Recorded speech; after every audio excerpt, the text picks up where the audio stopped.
Vietnam, 1967. Les forces héliportées américaines partent en mission de recherche et destruction contre les insurgés communistes. Afghanistan, 1985. Des Moudjahidines lancent un missile contre un hélicoptère de combat soviétique. La guérilla n'est pas une nouvelle forme de guerre, mais elle sous-tend la plupart des conflits du monde moderne. Elle s'accompagne d'un type de riposte conçu spécialement pour l'affronter et la vaincre, la contre-insurrection. Les deux sont meurtrières, les deux sont brutales. Et les guerres du XXIe siècle laissent penser que ces méthodes seront utilisées aussi fréquemment dans le futur qu'elles l'ont été par le passé. C'est la stratégie de la guerre de guérilla.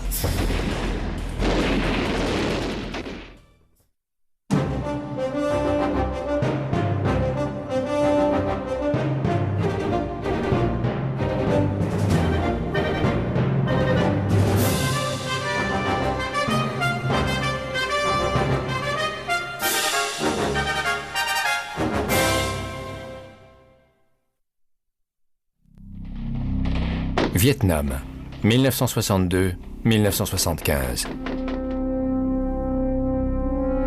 Le pays est divisé entre nord et sud. Le général nord-vietnamien Vo Nguyen Giap doit trouver une stratégie pour unifier le pays sous le drapeau communiste. Au sud, la mission du général américain William Westmoreland est d'affronter Giap et d'enrayer la propagation du communisme. Afghanistan, 1979-1989. Les troupes soviétiques envahissent et occupent le pays. Les forces de résistance afghanes s'unissent pour les chasser. Le général Viktor Papoutine supervise les premières étapes de la mainmise soviétique sur le pays. Dans les montagnes d'Afghanistan, les chefs tribaux et les leaders des forces de la résistance, connus sous le nom de Moudjahidines, planifient la campagne de guérilla qui les opposera à l'occupation soviétique. Dans les coulisses de ces deux guerres, l'URSS et les États-Unis sont engagés dans une course effrénée à la technologie militaire. Tous deux ont des réserves inépuisables d'armes modernes et la capacité de détruire l'autre plusieurs fois. Mais au Vietnam comme en Afghanistan, les généraux américains et soviétiques, tels Westmoreland et Papoutine, sont obligés de renoncer aux tactiques militaires conventionnelles actuelles pour adopter une stratégie existant depuis des milliers d'années. La guérilla est une des plus anciennes formes de guerre, parce qu'elle oppose le stratégiquement faible au stratégiquement fort. Et parce qu'elle est basée sur l'embuscade, elle donne aux faibles une chance de réussite, de victoire militaire. Au XXe siècle, la guerre de guérilla n'est pas l'exception, elle est la norme. La raison en est tout simplement que très peu d'États ou d'organisations portées à combattre ont les moyens de mener une guerre conventionnelle moderne. Durant la guerre froide, de nombreux conflits régionaux sont soutenus directement ou indirectement par les États-Unis ou l'URSS. Mais au Vietnam et en Afghanistan, les deux pays sont directement impliqués. Et leurs commandants, comme les chefs qu'ils affrontent, devront se plier aux mêmes règles de la stratégie de guérilla que ceux dont les campagnes sont entrées depuis longtemps dans les livres d'histoire.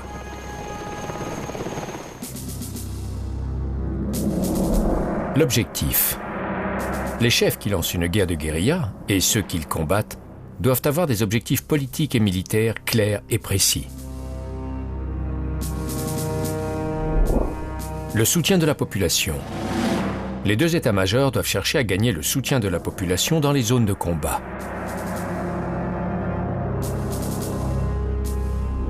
Le rassemblement. Les deux camps doivent rassembler leurs armées.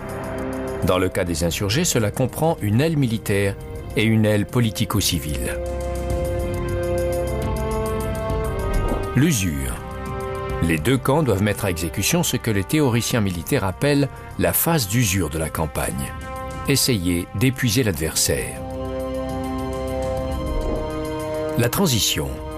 Les commandants doivent alors passer du stade des attentats de la guérilla à la guerre conventionnelle à grande échelle. La prise de pouvoir. Les insurgés doivent tenter de prendre les rênes du gouvernement et le pouvoir. Les contre-insurgés doivent tenter d'écraser la guérilla et de détruire la philosophie sur laquelle elle est basée.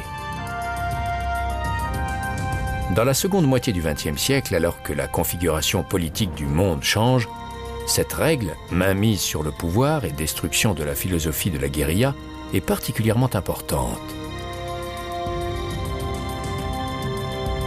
Guatemala, El Salvador, Nicaragua, Colombie, Pérou, Cuba, Bolivie, Algérie, Nigeria, Angola, Tchétchénie, Rhodésie, Mozambique, Sri Lanka, Malaisie occidentale. La liste est longue. Et tout commence avec la première condition d'une stratégie de guerre de guérilla. L'objectif. Les deux états-majors, celui qui lance une guérilla et celui qui la combat, doivent avoir des objectifs clairs et précis. Ceux-ci ne doivent pas être à court terme et uniquement militaires. Ils doivent aussi viser un but politique à long terme. Vietnam 1961. Les premiers conseillers militaires américains sont envoyés par le président John Kennedy. Ils ont pour objectif de soutenir le gouvernement du Sud-Vietnam dans sa lutte contre le Nord communiste. Mais la guérilla au Vietnam a commencé longtemps auparavant. Depuis la fin de la Deuxième Guerre mondiale en 1945, le Viet Minh communiste s'y livre pour chasser les Français, réunir les deux parties du Vietnam en un seul pays et établir un État communiste.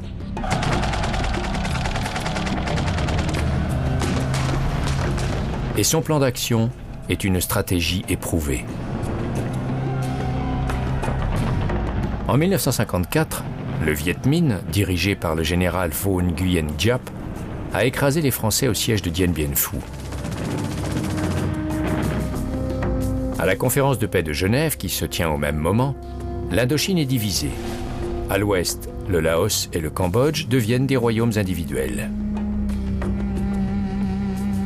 Le nord-est devient la République démocratique du Nord-Vietnam, dirigée par les communistes, et le sud-est, la République du Vietnam.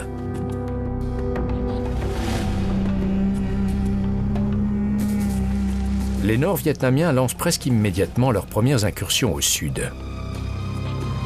Au départ des Français, les États-Unis prêtent leur appui au gouvernement sud-vietnamien à Saigon. Mais ce soutien tourne rapidement à la guerre. Pour livrer cette guerre, les commandants des deux camps doivent avoir un objectif clair. Au Vietnam, pour le général Giap, l'ennemi est nouveau, mais l'objectif demeure le même: chasser ceux qu'il considère comme des envahisseurs étrangers et unir le pays sous le drapeau communiste. Pour ses adversaires, la situation est plus compliquée. La difficulté pour les Français, c'est qu'ils ne pouvaient pas contenir ce qu'ils appelaient la peste communiste au nord. Elle se propageait au sud.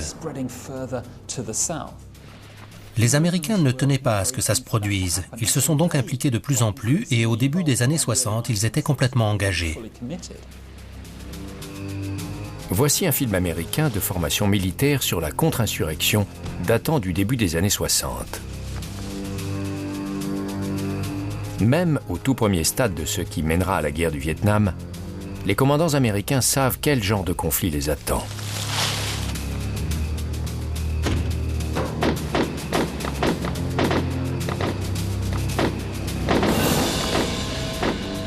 En 1964, un nouveau général arrive au Vietnam, William Westmoreland.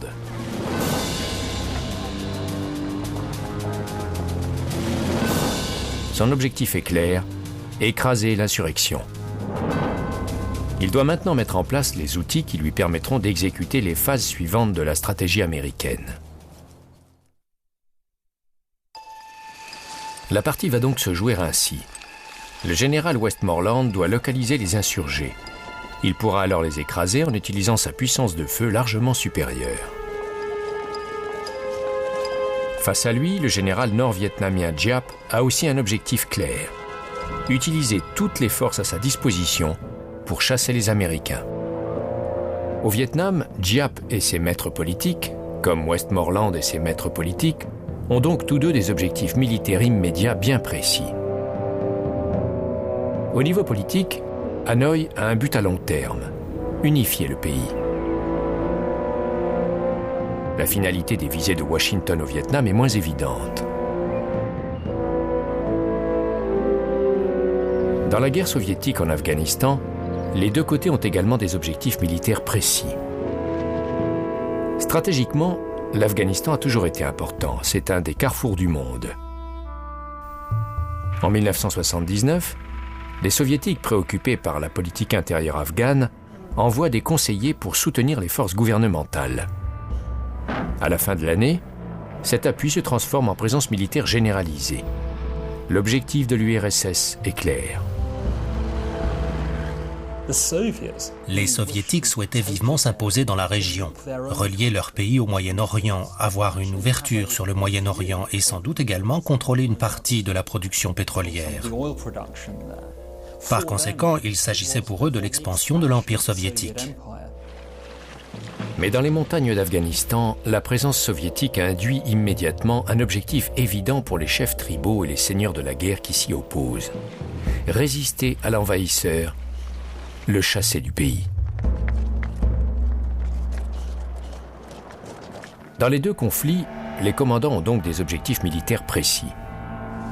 Les soviétiques en Afghanistan, comme les communistes au Vietnam, ont aussi des buts politiques à long terme. Mais l'objectif américain à long terme, après l'écrasement de l'insurrection au Vietnam, est vague. Et en Afghanistan, seul le temps montrera si les seigneurs de la guerre ont un but politique à long terme autre que de retourner à leur existence tribale traditionnelle après la défaite des Soviétiques. Au Vietnam comme en Afghanistan, l'heure est venue pour les commandants de passer à l'étape suivante de leur stratégie de guerre de guérilla: le soutien de la population. Les commandants qui organisent une guérilla, comme ceux qui dirigent la campagne de contre-insurrection, doivent gagner le soutien de la population dans les zones de combat. L'importance de l'appui des civils n'a jamais été aussi bien démontrée que lors de la guerre d'Algérie. En 1954, l'Algérie en Afrique du Nord est une des plus anciennes colonies françaises. En novembre, le Front de Libération Nationale, ou FLN, lance une guerre de guérilla contre la France. Les colons français sont 10 fois moins nombreux. Il semble évident que les autorités doivent impérativement obtenir le soutien de la population algérienne. Au début, le FLN n'attaque que des cibles militaires ou gouvernementales. Puis, à Philippeville, il tue 123 personnes.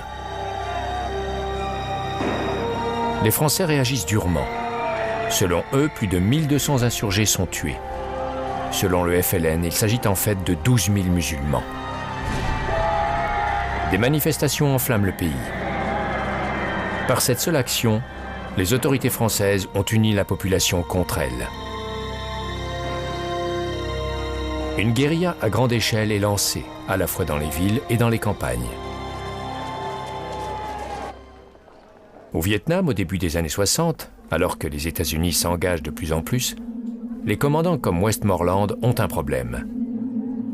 Ils ne démarrent pas de zéro, ils héritent de la situation laissée par l'ancienne occupation coloniale française.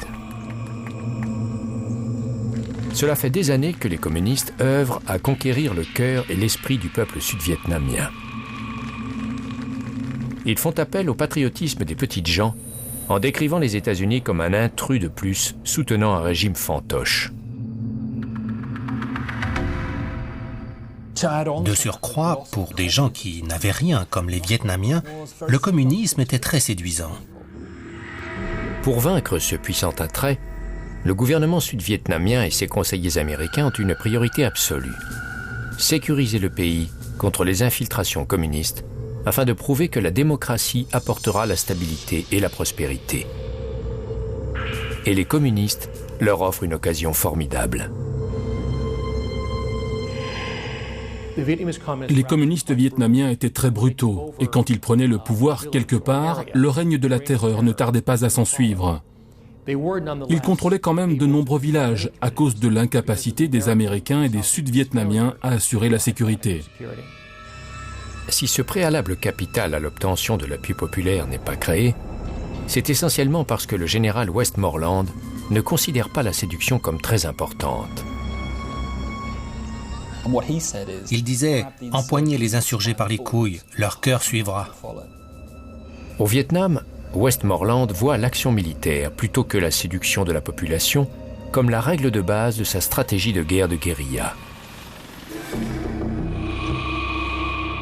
En Afghanistan, au moment où leurs troupes arrivent, les commandants soviétiques doivent décider s'ils considèrent la séduction comme pertinente.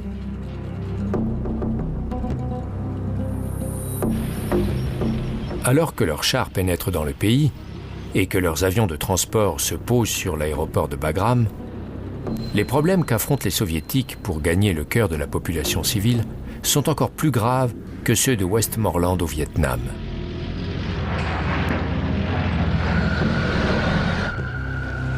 Les soviétiques ne sont pas vus uniquement comme des envahisseurs. On les accuse d'imposer un régime fantoche au peuple afghan. Par conséquent, le peuple a fui les soviétiques pour aller se jeter dans les bras des moudjahidines. En essayant d'établir un régime de pantin, ils ont rendu les moudjahidines encore plus forts. Comme les Américains au Vietnam, les soviétiques tentent d'obtenir l'appui du peuple afghan en lui procurant le confort moderne, en construisant des écoles et en forant des puits, en apportant les bienfaits de la civilisation industrielle dans les villes. Mais lorsqu'ils veulent introduire leur politique de séduction, elle est vue comme une tentative de remplacer les coutumes et les valeurs locales. En fait, en Afghanistan, ces mesures n'ont pas été simplement inefficaces, elles ont eu pour effet d'accroître l'hostilité de nombreuses tribus envers l'envahisseur soviétique.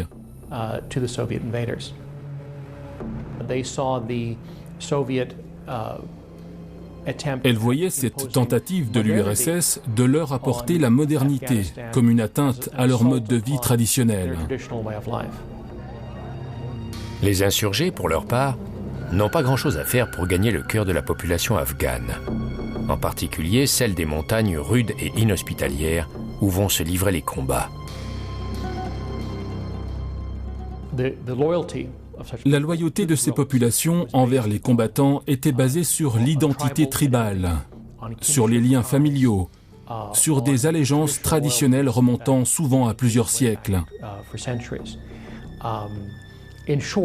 En bref, tout ce que les moudjahidines demandaient au peuple afghan, c'était de continuer à faire ce qu'ils faisaient depuis de très longues années. Au Vietnam, comme en Afghanistan, ce sont les insurgés, les communistes nord-vietnamiens et les moudjahidines afghans, qui satisfont à la condition soutien de la population de la stratégie de guérilla, et les contre-insurgés, les Américains et les Soviétiques, dont les politiques de séduction se révèlent peu productives. Dans les deux pays, les commandants doivent faire passer leur campagne au stade supérieur, s'armer pour livrer une guerre de guérilla.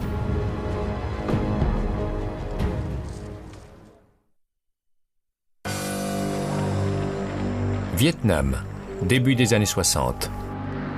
Afghanistan, 20 ans plus tard.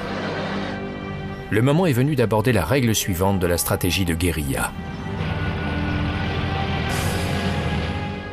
Le rassemblement. Les deux camps doivent rassembler leurs armées. Celle-ci comporte une aile militaire et une aile politico-civile.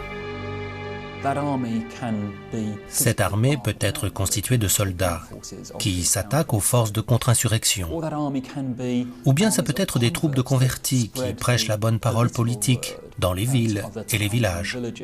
La combinaison des deux est redoutable et elle est absolument cruciale si la sédition doit se poursuivre. En Algérie en 1956, pour répondre à cette condition, les Français envoient plus de 400 000 soldats, dont des unités aéroportées d'élite et la Légion étrangère. Durant les années 1956 et 1957, le bras armé du FLN utilise les tactiques de guérilla classiques d'actions éclairs, puis se fond dans la population. Enlèvements, meurtres et mutilations sont courants. En 1957, les Français divisent le pays en secteurs où ils placent des garnisons permanentes chargées de réprimer les opérations de guérilla dans leur région. Si le terrorisme recule, un grand nombre de soldats est immobilisé. Les Français punissent aussi les villages soupçonnés d'aider les combattants. Ils transfèrent des communautés entières des montagnes vers les plaines. Entre 1957 et 1960, plus de 2 millions d'Algériens sont ainsi déplacés.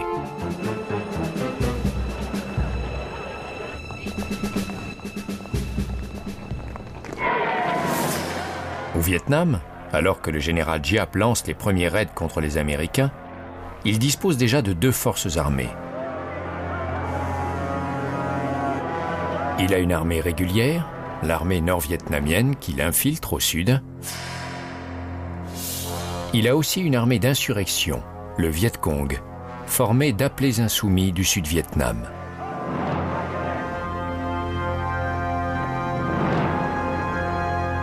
Tout en rassemblant ces 2 armées pour affronter l'ennemi militairement, les communistes bénéficient du retrait français. Une situation qui désavantage lourdement les Américains et les Sud-Vietnamiens dans la bataille politique pour gagner le cœur de la population.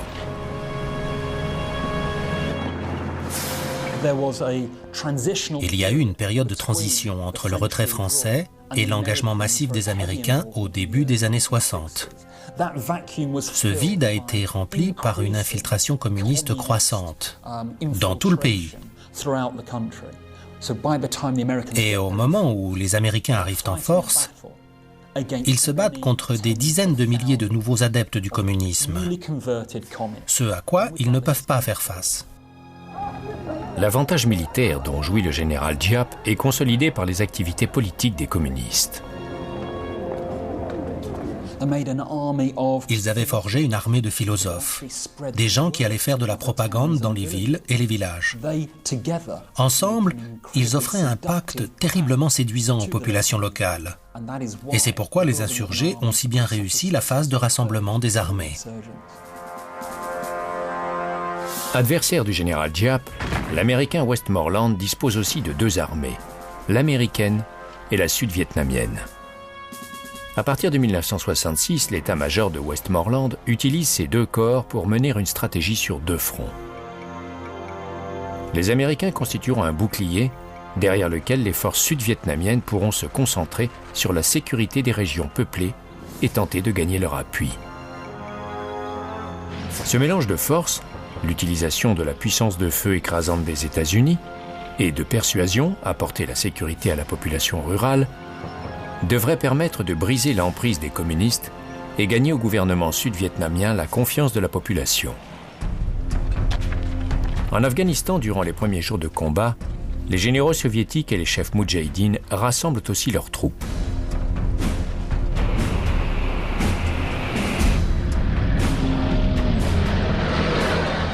Au début, de l'extérieur, les soviétiques semblent bien équipés et bien préparés. Contre eux, les moudjahidines sont mal armés. Ils se retirent dans les régions montagneuses qu'ils connaissent bien.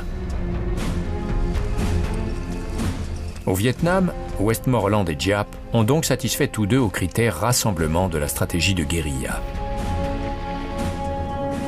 Mais en Afghanistan, en se retirant dans les montagnes, les moudjahidines choisissent le terrain sur lequel ils vont combattre. Et à présent que les commandants s'attaquent à la règle suivante de la stratégie de guérilla, ce champ de bataille devient crucial. L'usure. Les 2 camps doivent mettre à exécution ce que les théoriciens militaires appellent la phase d'usure de la campagne. Essayer d'épuiser l'adversaire. Au Vietnam, la manière dont le général Westmoreland voit la séduction de la population et le rassemblement des forces régulières et irrégulières de Giap va déterminer la manière dont il mettra à exécution la prochaine étape de sa stratégie. Et la manière dont Giap décidera d'utiliser les 2 parties de ses forces d'assaut, son armée régulière nord-vietnamienne et son armée de combattants Viet Cong, dépend aussi de sa volonté de passer rapidement ou pas à la phase suivante, la transition de la guerre d'usure à la guerre conventionnelle. En choisissant sa stratégie, Westmoreland doit élaborer un plan contre deux types d'armées. Et pour les Américains et leurs alliés sud-vietnamiens, cela pose un problème. D'un côté, ils devaient se défendre contre les forces conventionnelles au Nord-Vietnam. D'un autre côté, ils devaient lancer une campagne anti-guérilla contre les Viet Cong. Westmoreland doit décider du type de campagne qu'il va lancer. Guerre conventionnelle, contre-insurrection ou un mélange des deux. Pendant la planification, c'est l'existence des troupes régulières de l'armée nord-vietnamienne qui influe le plus sur la façon de penser de Westmoreland et de ses conseillers. L'existence d'une puissante armée nord-vietnamienne a nourri le préjugé américain en faveur d'un conflit mené entièrement sur des bases conventionnelles. Cela signifiait en particulier que dans le camp américain, ceux qui voulaient des moyens pour une campagne anti-guérilla se sont retrouvés marginalisés. Cela conditionne également le rassemblement des troupes américaines. Une fois engagés, les États-Unis accroissent leurs forces très rapidement. En 1962, ils ont quelques 2000 soldats au Vietnam. En 1969, il y en a plus d'un demi-million. Ça fait presque partie de leurs problèmes. Ils ont d'innombrables soldats là-bas, surtout au Sud-Vietnam, et ils doivent les utiliser. Et bien sûr, les militaires sont bien meilleurs dans les opérations violentes que dans la séduction. C'est là que leur plan de contre-insurrection finit par basculer dans le scénario de la violence, plutôt que dans celui de la recherche de l'appui de la population. La décision de Westmoreland est donc de ne pas traiter le Vietnam comme une guerre de contre-insurrection, mais comme un conflit conventionnel. À ce stade, pour Giap comme pour Westmoreland, l'usure, l'épuisement de l'opposition est la clé de la guerre. Mais l'usure a différentes significations pour l'un et l'autre. Pour Giap, il s'agit de convaincre les Américains qu'ils ne gagneront jamais. Pour Westmoreland, il s'agit de détruire l'ennemi physiquement. Dans le cas des communistes, c'était une stratégie de frustration. Leur but était de convaincre les Américains qu'ils ne pouvaient pas gagner, qu'ils devaient donc quitter le pays. Dans le cas des Américains, c'était une stratégie d'usure pure, impliquant la mort du plus grand nombre possible de soldats ennemis. Mais la décision du général Giap de combiner les deux types de guerre, d'utiliser son armée nord-vietnamienne et ses irréguliers Viet Cong, pose à Westmoreland un autre problème. Ces hommes doivent faire sortir les insurgés de la jungle. Or, c'est un terrain qui se révèle très difficile pour les Américains. Les Américains, parce qu'ils évoluaient sur ce terrain inhospitalier, tombaient fréquemment dans des embuscades.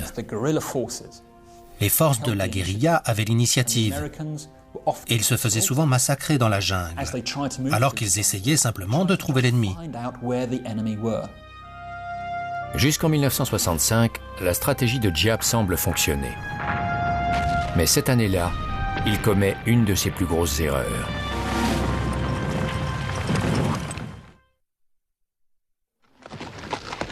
Durant la guerre soviétique en Afghanistan, la phase d'usure de la guérilla commence presque immédiatement. C'est David contre Goliath. L'une des armées les plus puissantes du monde, dotée d'un armement d'une incroyable sophistication, contre un ennemi n'ayant que des armes légères. Mais les Moudjahidines comprennent tout de suite ce qu'ils doivent faire. Ils devaient se réfugier dans les hauteurs, les grottes, les montagnes sauvages. Ils devaient utiliser le terrain au mieux pour garder l'initiative, pour y attirer les soviétiques et pour les prendre en embuscade. C'était un territoire de guérilla traditionnel et les Afghans savaient exactement ce qu'ils faisaient. Au début, les planificateurs soviétiques se fient dangereusement aux routes, ce qui les rend vulnérables aux embuscades et n'aide en rien à vaincre les insurgés qui restent en sécurité dans leur base montagnarde. Puis l'URSS change de tactique. On continue à lancer des opérations de grande envergure, mais on utilise de plus en plus les missions héliportées pour frapper dans les montagnes. À leur tour, les Moudjahidines qui attaquent les convois sont pris en embuscade. En 1983, les nouvelles méthodes de l'URSS font reculer les insurgés.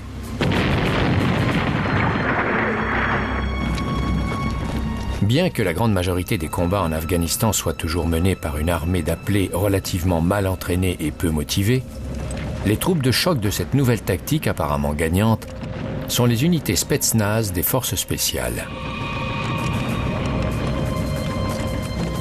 Elles sont le nerf des raids et des embuscades des missions héliportées de pénétration profonde.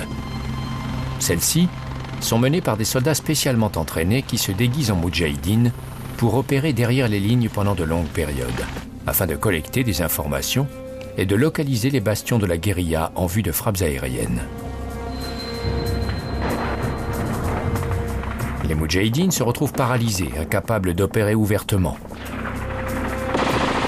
Leur tactique d'actions éclairs ne fonctionne plus. Il semble que l'utilisation agressive des hélicoptères et des forces spéciales donne aux soviétiques un moyen de neutraliser les insurgés. Leur mobilité aérienne leur permet d'accéder à des terrains inhospitaliers et d'attaquer l'ennemi. Mais tout ceci va bientôt changer. Afghanistan, milieu des années 80, et Vietnam, milieu des années 60. Les conflits ont atteint le point où, selon les théories classiques, les commandants doivent passer à la phase suivante de leur stratégie de guerre de guérilla. La transition.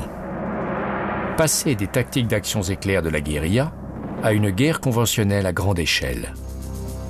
En Algérie, les insurgés ne changent pas leur méthode pour d'autres plus conventionnelles, mais les Français sautent le pas. Auparavant, des troupes spécifiques étaient affectées à chaque région. À partir de 1958, les Français envoient des forces mobiles en mission de recherche et destruction contre les insurgés dans les montagnes, mais aussi en pleine ville d'Alger. En 1959, les Français semblent avoir réprimé l'insurrection. Ils semblent contrôler Alger. Cette paix fragile est ce qui se rapproche le plus d'une victoire militaire. Au Vietnam, en 1965, le général Giap prend la décision cruciale de passer de la guérilla aux tactiques conventionnelles.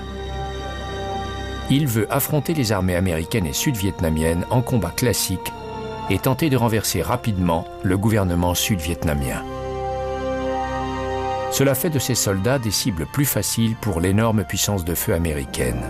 Mais cette erreur a un résultat inattendu. Westmoreland est conforté dans sa conviction que la victoire sera remportée par des moyens conventionnels et non par une campagne de contre-insurrection. Si cette tentative prématurée de transition vers des opérations conventionnelles doit être mise au compte des grandes erreurs des communistes vietnamiens, elle a eu pour avantage de nourrir le préjugé américain en faveur d'un conflit essentiellement conventionnel. Durant 1965 et 1966, malgré l'utilisation de tactiques conventionnelles dans un scénario de contre-insurrection, Westmoreland fait d'innombrables victimes parmi les combattants de Giap, surtout parmi ses forces de guérilla. Ayant subi d'énormes pertes, dues en particulier à la puissance aérienne des Américains, lors de batailles comme celle de la péninsule de Batangan, de la vallée d'Ia Drang ou du siège de la base de Plei Me, Giap est en train de perdre. Il change à nouveau de tactique et décide d'introduire une dimension politique considérable dans sa campagne. Il veut retourner la situation aux dépens des gouvernements américains et sud-vietnamiens en portant la guerre jusque dans les foyers américains. En 1954, Giap a changé la donne politique dans la région en détruisant la base française de Dien Bien Phu. Une victoire qui a eu un impact majeur sur la conférence de Genève, chargée de décider du sort de l'Indochine. Il veut maintenant anéantir la base de Marines de Khe Sanh afin de prouver par une démonstration spectaculaire que le Nord-Vietnam est toujours un ennemi puissant et résolu. Mais le siège de Khe Sanh n'est qu'une partie de sa nouvelle stratégie. Le 30 janvier 1968, lors du Festival du Tet, qui marque la nouvelle année vietnamienne, il envoie des forces régulières et irrégulières dans 36 villes sud-vietnamiennes, considérées auparavant comme hors de son rayon d'action, dont la capitale, Saigon. En fait, les soldats communistes sont en mission suicide, car ils n'ont pas d'équipement lourd et doivent affronter une riposte ennemie écrasante. Mais au départ, ils semblent se déchaîner partout. Une escouade parvient même à percer une brèche dans le mur extérieur de l'ambassade américaine à Saigon. Le bâtiment ne court aucun danger, mais les images télévisées de Viet Cong morts à l'intérieur de l'enceinte laissent entendre le contraire. Dans l'ancienne cité de Hue, les troupes communistes combattent les Marines rue par rue, parfois maison par maison. Les soldats de Giap subissent d'énormes pertes. À la fin février, les Américains ont éliminé tous les agents communistes infiltrés dans les villes. Et le 6 avril, ils libèrent le camp assiégé de Khe Sanh. Mais aux États-Unis, l'impact politique des images télévisées et des récits sur l'offensive du Tet est énorme. Et dans les rues, le mouvement anti-guerre se renforce.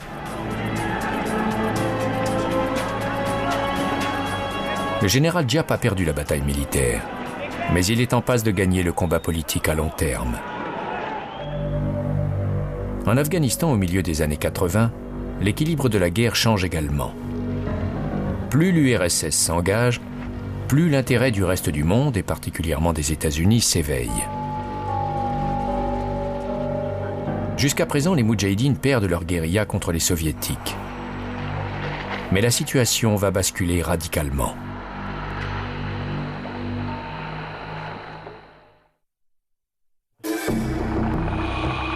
Les technologies et les équipements que les Moudjahidines utilisent contre l'armée rouge sont en pleine révolution. Ils sont de mieux en mieux armés, principalement par les États-Unis qui leur fournissent des missiles solaires, des roquettes, des mortiers et du matériel de transmission. Et militairement, ils commencent à être efficaces. Presque tous les jours, des convois soviétiques tombent dans des embuscades réussies. Les Américains commençaient à livrer des armes aux Moudjahidines. Ils commençaient presque à faire la guerre froide par procuration, de la même manière qu'ils le faisaient au Moyen-Orient. C'est devenu une situation très dangereuse. Voici l'arme décisive qui fait pencher la balance du pouvoir en Afghanistan. Le lance-missile sol-air portatif américain comme le Stinger. L'un des plus grands avantages technologiques de l'URSS, l'hélicoptère et la mobilité aérienne de ses troupes, est ainsi éliminé. Dès le mois de décembre 1982, un premier hélicoptère soviétique est détruit. Les Américains avaient fourni aux Moudjahidines des missiles sol-air. Et les hélicoptères, qui se déplacent relativement lentement, forment de très bonnes cibles pour les mitrailleuses lourdes. On s'aperçoit par conséquent que les mouvements des Soviétiques étaient restreints par un armement de base, avec pour résultat qu'il a été très difficile aux Soviétiques de rencontrer physiquement l'ennemi. Les pertes soviétiques augmentent, et avec elles, le sentiment que la guerre ne peut être gagnée. En mars 1985, un nouveau secrétaire général, Mikhail Gorbatchev, prend le pouvoir. Il reconnaît promptement la fragilité sous-jacente du système soviétique qui croule sous le poids de ses engagements militaires. Il reconnaît aussi l'hostilité de la population à la guerre en Afghanistan et veut à tout prix en retirer ses troupes. En février 1988, Gorbatchev finit par se décider et accélère les négociations pour trouver un accord de retrait qui lui sauverait la face. C'est le début de la fin de l'Empire soviétique. En février 1989, les derniers soldats et les derniers chars se rassemblent dans leur caserne pour quitter l'Afghanistan. Malgré des tentatives pour présenter les choses comme une victoire de la modération, personne ne s'y trompe. L'URSS a souffert d'un effondrement de sa volonté politique de poursuivre le combat et elle a été vaincue par un adversaire déterminé à ne jamais renoncer. Les insurgés afghans ont suivi la même stratégie de frustration que les communistes vietnamiens. Les forces armées soviétiques ont prouvé qu'elles étaient peu disposées à subir des pertes. La société soviétique a montré que sa capacité à tolérer ce type de pertes était très réduite. Les seigneurs de la guerre moudjahidine ont gagné sans avoir à se conformer à l'avant-dernière règle de la stratégie de la guerre de guérilla, la transition vers la guerre conventionnelle.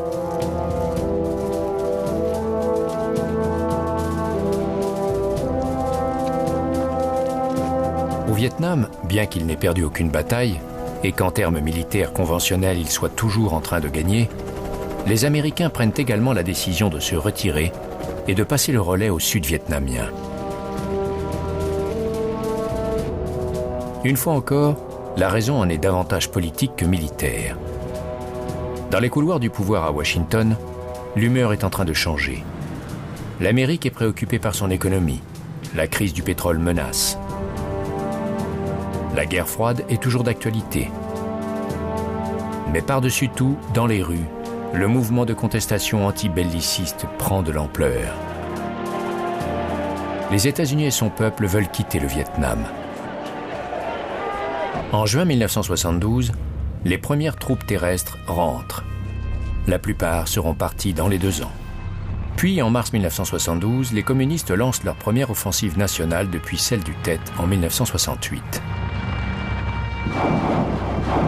Au début, ils sont contrés par l'armée sud-vietnamienne, appuyée par la puissance aérienne des États-Unis. Mais un an plus tard, en 1973, les dernières unités de combat américaines se retirent. Le général Giap a la voie libre pour achever sa transition vers la guerre conventionnelle, sans réelle opposition. Il faudra encore 2 ans de combat. Puis, le 30 avril 1975, les chars de l'armée nord-vietnamienne prennent Saigon. Les derniers Américains sont évacués de l'ambassade par hélicoptère. Et les communistes passent à l'étape finale de la stratégie de guérilla. La mainmise sur le gouvernement et la prise de pouvoir. En Algérie aussi, la guerre ne se termine que lorsque l'opinion publique française et la pression internationale provoquent à Matignon l'effondrement de la volonté de poursuivre le combat.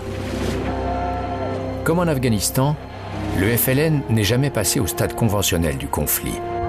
L'indépendance est finalement accordée en juillet 1962. Au Vietnam, après la chute de Saigon en avril 1975, le pays est unifié sous le drapeau communiste.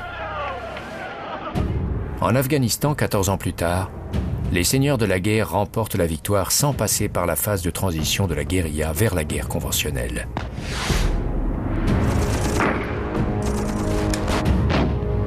Ils en sont à présent à la dernière étape, la prise de pouvoir. Mais la victoire des combattants afghans contre l'envahisseur soviétique n'est pas suivie d'une prise de pouvoir et d'une période de paix et d'unité. Les chefs de la guérilla réussissent à chasser les soviétiques d'Afghanistan, mais ils sont incapables d'asseoir leur victoire en prenant les rênes du gouvernement et en instaurant un contrôle effectif sur tout le pays.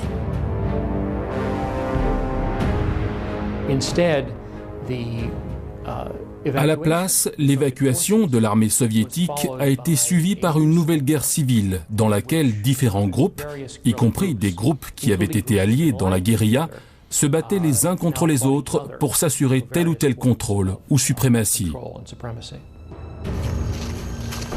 En conclusion, dans les 2 guerres importantes de la fin du XXe siècle, le Vietnam et l'Afghanistan, comment les généraux Giap et Westmoreland au Vietnam et les commandants soviétiques et les seigneurs de la guerre en Afghanistan ont-ils rempli les conditions de la stratégie de guérilla?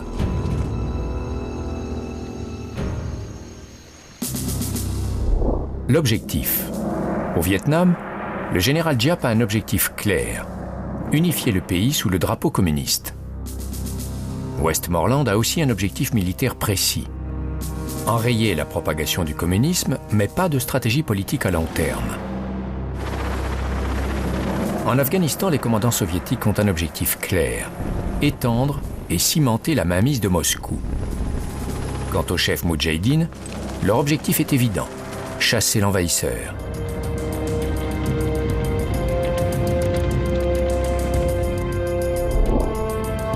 Le soutien de la population.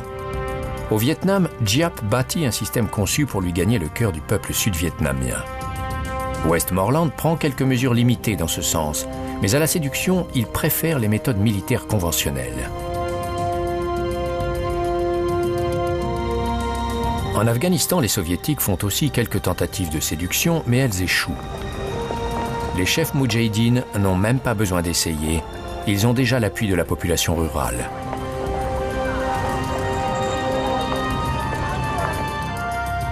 Le rassemblement.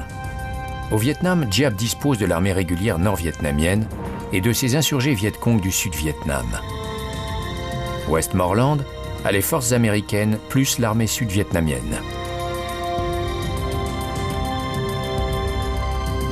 En Afghanistan, les soviétiques font étalage de leur puissance écrasante en hommes et en armement. Les moudjahidines commencent avec peu, mais ils sont de mieux en mieux équipés et ravitaillés, surtout par les États-Unis. L'usure. Au Vietnam, Giap cherche à épuiser les Américains durant la phase d'usure de sa stratégie, avec pour but leur retrait. Westmoreland a une définition différente de l'usure. Tuer un maximum de Nord-Vietnamiens et de Viet Cong.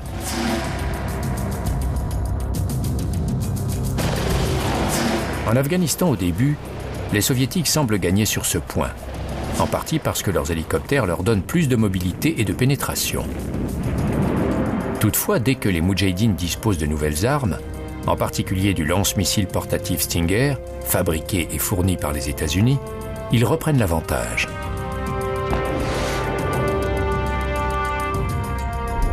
La transition. Au Vietnam, le général Giap a presque perdu la guerre en cherchant à passer de l'insurrection à la guerre conventionnelle trop vite. Dans les derniers jours, après le retrait américain, la transition est rapide. L'armée sud-vietnamienne n'opposant qu'une faible résistance. En Afghanistan, les moudjahidines n'ont pas besoin de se transformer de forces de guérilla en armée conventionnelle. La prise de pouvoir. Au Vietnam, le pays est immédiatement unifié sous le drapeau communiste.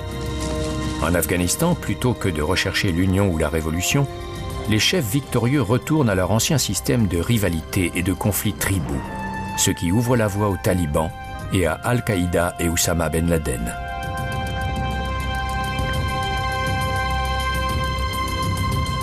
La guérilla a déclenché nombre des conflits de la seconde moitié du XXe siècle. Et il semble inévitable que cela se poursuive au XXIe. Tant que le monde verra les stratégiquement faibles affronter une grande puissance, la guerre de guérilla aura cours. Elle jette les faibles contre les forts et leur donne la possibilité de frapper sévèrement l'ennemi, que ce soit dans le contexte politique d'une insurrection ou dans celui plus militaire d'une invasion. La guérilla est une des formes de combat les plus élémentaires. Même en cette ère de la technologie, elle repose sur l'individu plutôt que sur la sophistication de l'armement. Elle permet toujours aux David d'affronter les Goliaths. C'est pourquoi elle est toujours efficace, et c'est pourquoi elle existera toujours.